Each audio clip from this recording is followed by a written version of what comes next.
Hi friends, ಅಮ್ಮನ ಕೈ ರುಚಿಗೆ ಸ್ವಾಗತ. ಇದ್ಕಿದವರೆ ಬೇಳೆ ಹಾಕಿ ಅಕ್ಕಿ ರೊಟ್ಟಿ ಯಾವ ರೀತಿ ಮಾಡೋದು ಅಂತ ನೋಡೋಣ. ತುಂಬ ಚೆನ್ನಾಗಿರುತ್ತೆ. ಈಗ ಅವರೆಕಾಯಿ ಸೀಸನ್ ಆಗಿರೋದ್ರಿಂದ ಈಗ ಹೇಗೆ ಮಾಡೋದು ಅಂತ ನೋಡೋಣ. ನೋಡಿ, ಸ್ಟವ್ ಮೇಲೆ ಒಂದು ಪಾತ್ರೆ ಇಟ್ಕೊಂಡು ಬೇಳೆನ ಬೇಯಿಸ್ಕೊಳ್ಬೇಕು. ಅರ್ಧ ಭಾಗ ಬೇಯಿಸಿದ್ರೆ ಸಾಕಾಗುತ್ತೆ, ಪೂರ್ತಿ ಬೇಯಿಸಬಾರ್ದು ನೈಸಾಗಿ. ಅದಕ್ಕೆ ಒಂದು ಸ್ವಲ್ಪ ಉಪ್ಪು, ಒಂದು 2-3 ನಿಮಿಷ ಬೇಯಿಸಿದ್ರೆ ಸಾಕಾಗುತ್ತೆ ಸಿಮ್ಮಲ್ಲಿಟ್ಟು. ನೋಡಿ, ಈಗ ಒಂದು ಬೌಲ್ ತಗೊಂಡು ಅಕ್ಕಿ ಹಿಟ್ಟು ನಾನಿಲ್ಲಿ 2 ಕಪ್ಪಷ್ಟು ಹಾಕ್ತಾಯಿದ್ದೀನಿ.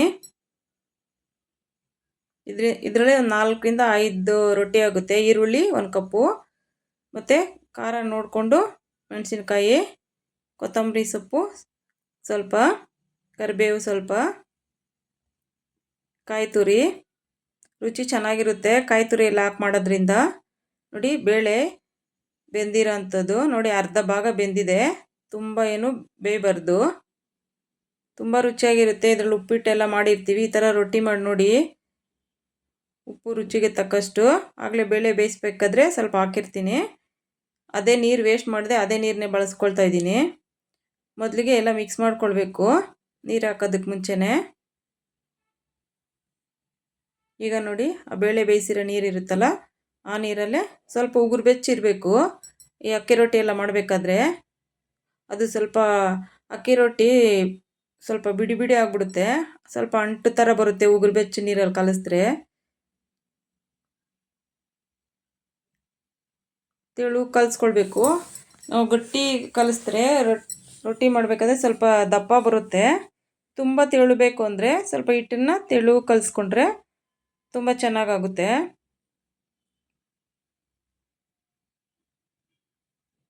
ನೋಡಿ, ಈ ಅದಕ್ಕೆ ಕಲಿಸ್ಕೊಂಡಿದ್ದೀನಿ. ನೋಡಿ, ಈಗ ಸ್ಟವ್ ಮೇಲೆ ಒಂದು ತವ ಇಟ್ಕೊಂಡು, ಈಗ ನಮಗೆ ಯಾವ ಸೈಜಿಗೆ ಬೇಕಾದರೂ ತಟ್ಕೊಳ್ಬೋದು. ಡೈರೆಕ್ಟು ತವ ಮೇಲೆ ತಟ್ಟೋಕ್ಕಾಗಲ್ಲ ಅನ್ನೋರು ಒಂದು ಬಟ್ಟೆ ಮೇಲೆ ಇಲ್ಲಾಂದರೆ ಒಂದು ಬಟರ್ ಪೇಪರ್ ಮೇಲೆ ಆ ಥರ ತಟ್ಕೊಳ್ಬೋದು. ನೋಡಿ, ನಮಗೆ ಎಷ್ಟು ತೆಳು ಬೇಕೋ ಅಷ್ಟು ತೆಳುವೂ ಮಾಡ್ಕೊಳ್ಬೋದು.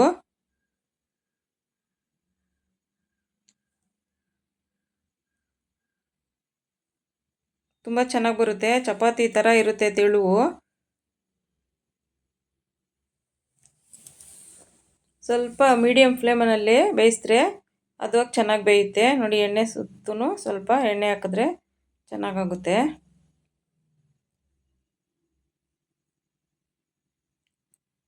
ಅಕ್ಕಿ ರೊಟ್ಟಿ ಆಗಿರೋದ್ರಿಂದ ಮೇಲೆಲ್ಲ ಒಂದು ಸ್ವಲ್ಪ ಓಡ್ಕೊಂಡಂಗೆ ಬೆಳ್ಳಗೆ ಬರುತ್ತೆ. ಅದಕ್ಕೆ ಸ್ವಲ್ಪ ನೋಡಿ, ಕೈ ತೇವ ಮಾಡ್ಕೊಂಡು ಸ್ವಲ್ಪ ನೀರು ಈ ಥರ ಮಾಡಿಕೊಂಡ್ರೆ ಮೇಲೆಲ್ಲ ಚೆನ್ನಾಗಿ ಒಂದೇ ಅದಕ್ಕೆ ಇದಾಗುತ್ತೆ. ನೋಡಿ, ನೀಟಾಗಿ ಎದ್ದೊಳುತ್ತೆ.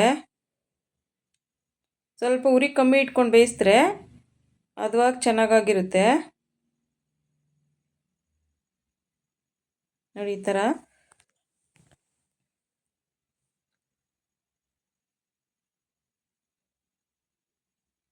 ನೋಡಿ, ತುಂಬ ತೆಳುವಾಗಿ ಬಂದಿದೆ. ನೋಡಿ, ಗರಿಗರಿಯಾಗಿ ತುಂಬ ಚೆನ್ನಾಗಿ ಬಂದಿದೆ. ಇದಕ್ಕೇನು ಚಟ್ನಿ ಏನು ಬೇಕಾಗಿಲ್ಲ, ಹಾಗೇನು ತಿನ್ಬೋದು. ತುಪ್ಪ ಹಾಕ್ಕೊಂಡು ಇಲ್ಲ ಮೊಸರಲ್ಲೂ ತಿಂದರೆ ತುಂಬಾ ಚೆನ್ನಾಗಿರುತ್ತೆ. ನೋಡಿ, ಈ ಥರ ಆಗಿರಬೇಕು. ಕ್ರಿಸ್ಪಿಯಾಗಿ ತುಂಬ ಚೆನ್ನಾಗಿ ಬರುತ್ತೆ. ನೋಡಿ, ತೆಗಿತಾ ಇದ್ದೀನಿ ಈಗ. ನೋಡಿ, ಎಷ್ಟು ತೆಳು ಬಂದಿದೆ, ಚಪಾತಿ ಥರನೇ ಬಂದಿದೆ.